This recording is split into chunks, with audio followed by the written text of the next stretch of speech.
Hey everybody, this is Dal Stone here doing a Let's 3D model. I believe this is episode 91. Um, Sorry guys, it's been like a little bit over a week since my last video. Things have been crazy and busy with my brother's wedding and one of my best friend's weddings as well. So here we go. I'm just gonna quickly do a thank you to all the new subscribers. Thank you guys so much for subscribing. Techno Mania, Mike, Guru MTG, for following me on Twitter, Nororumo Productions, uh, Matthias Matty Zero, Zen Zhang, Brian Dixon, RSFX, and King Peg Linuan. Thank you guys so much for subscribing and following me on Twitter. Um, all right, let's get to here. So these next few videos are really exciting to me because this is me now going in and actually UVing and baking the results that I've created in ZBrush, which is really exciting because you want to see um, all that hard work that you've put into in ZBrush finally put onto the low poly model. So this is really exciting. The video itself isn't that exciting because it's just UV and it's just UVing. Um, so if anyone has followed my other UVing videos that is like one speed, you'll probably learn a little bit more from those videos than this. But obviously, if you've been following this project, this from beginning to end or beginning till now, this is obviously a good video for you to watch, obviously. Let me see here. So yeah, so right now I'm just going in and I'm moving and sewing a lot of this, um, and just making my cuts and stuff like that. And I think UVing and texturing, obviously, it's a little bit better if the video is in one speed, but um, for time, I had to do it with four speed. But maybe my next video, hopefully, fingers crossed, I'll do a one speed video. Uh, it's just right now things are just way too crazy with real life that that's it's just so tough, and you know, and I hate using that excuse because it's not a good enough excuse. But you guys just have to trust me right now that time is just not something that I have currently, and you know, and for me, I looked back and I was like, okay, it's been up over a week now.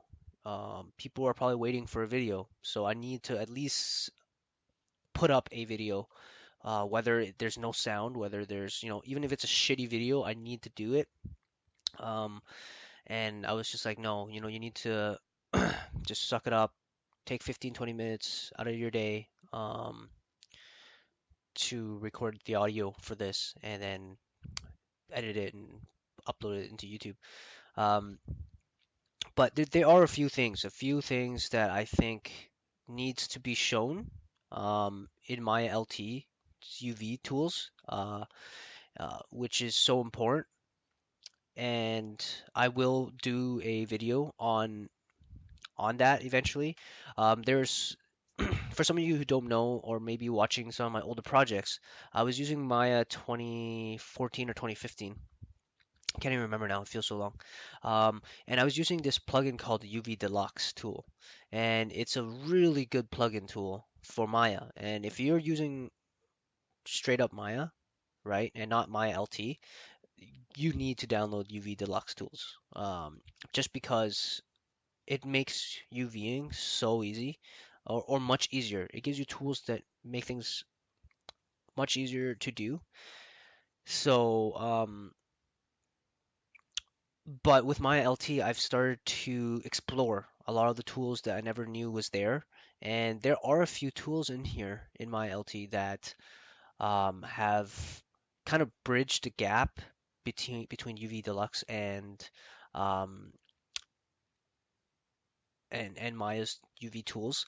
So some of those tools is layout. I've learned how to use layout now, in world space so that everything gets the same scale. Like you're gonna notice that I'm gonna select this wheel here, and I'm going to do a layout on it with the world tools. And what it's going to do is it's going to scale everything proportionate to the world space. Um,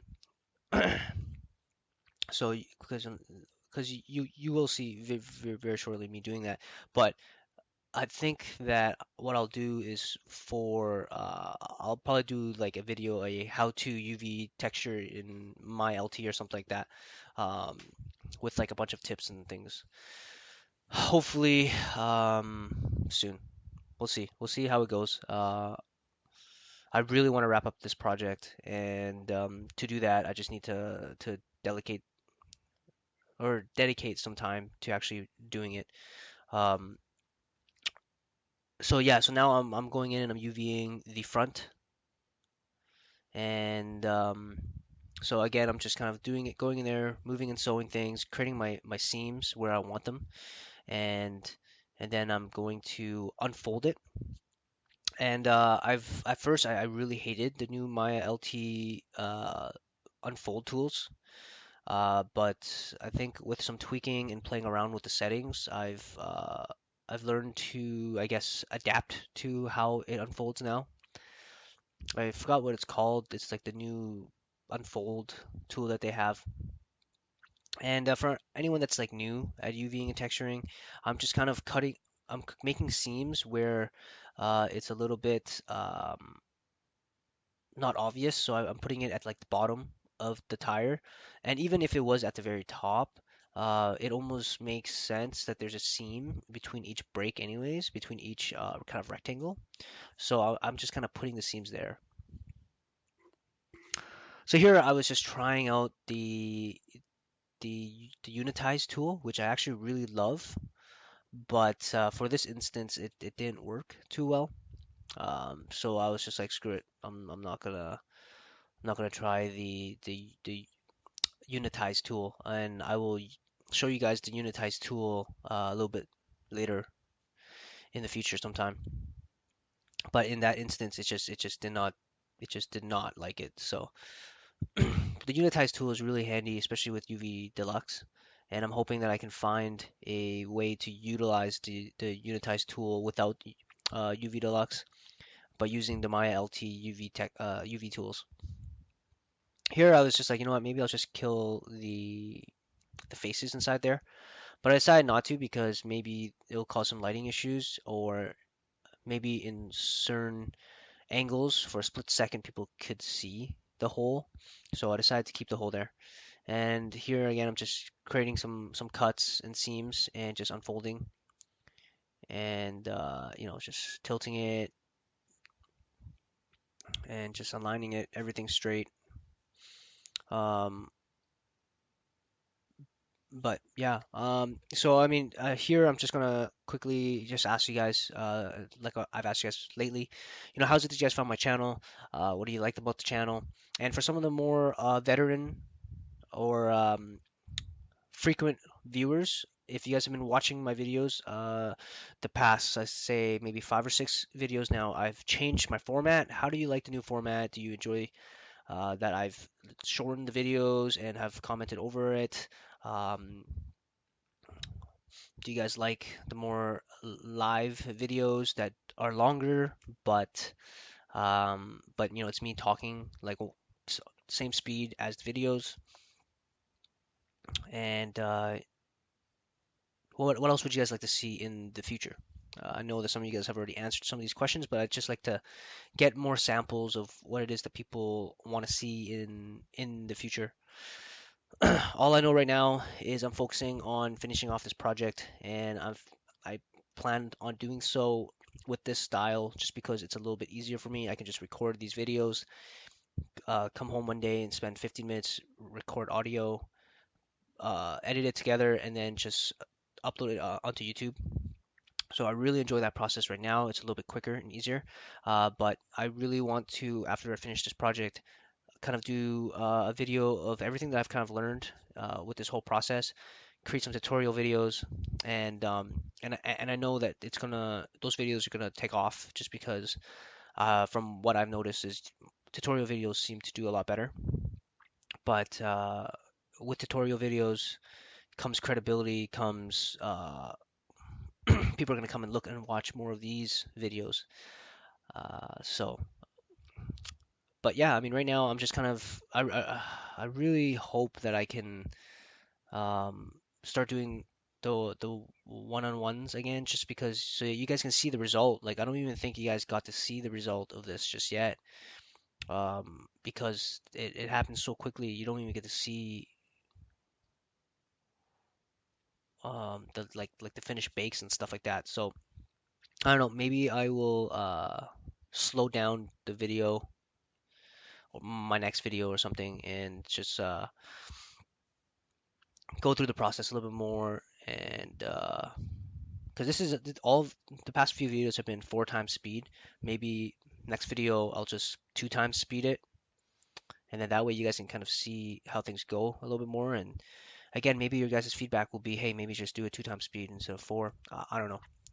It really depends. I think 4 times speed is fine if it's just me kind of doing the same thing over and over and over again, um, which is what I'll be doing for the next week or two probably. It's just UVing, and it's not going to be fun watching me UV on one speed. I can promise you that. It's not a fun thing to watch. So I'm not entertaining enough, unfortunately. I wish I was entertaining enough to entertain you guys while I'm UVing for hours, but it's not the case. So I don't even know if I'm pretty sure I've already UV'd and baked this already. Um, but it's just not, or maybe that happens later on. Oh, no, here we go. It looks like right now I'm gonna start baking. Uh, so yeah, I mean, so right now I'm just loading up the model, and this is new to me, guys. Like straight up, this has been a new process for me, and I'm learning as much as you guys are. And I'm just right now I'm just kind of exporting out the high poly mesh. I went in to ZBrush, load up the tool, which had all of the stuff that I had with my vehicles, and I've essentially deleted all the other assets, and I've exported these out as high poly. And then what I do is I go into X normals, and I load up the meshes here. And what I'm doing here is I'm loading up and the low poly models and the high poly models. And I also run into a mistake here later on where I forgot to actually do that to the large wheel at the back. So there it is. It renders out my beautiful new normal map, but like I said, I kind of screwed up, so I had to revisit it and be like, oh crap, I forgot to do that I forgot to export out the large wheel. So I think I'm going back to do that right after I realized that I did something wrong here. Um, Yeah, so I'm just applying everything in my LT, and I'm just like, why is it still not working, right? And you can see now all the wood and all the details on the front wheel and in the bumper. I know it's a little bit hard to see. I think, you know what, I think I will slow this down my next video. And here now I'm adding back in the the um the rear wheel. So there you go. See, so now I have, this is just a test, by the way. This is me just testing, making sure that the workflow works. I still need to do this for the whole vehicle. So for me, I just wanted to test this out and make sure that it worked. So there it is. I just want to thank you guys again so much for all your patience, and hopefully, I get to show a little bit more for the next video. And thank you guys so much for watching, and I look forward to doing some more of these videos for you guys. Thank you guys so much.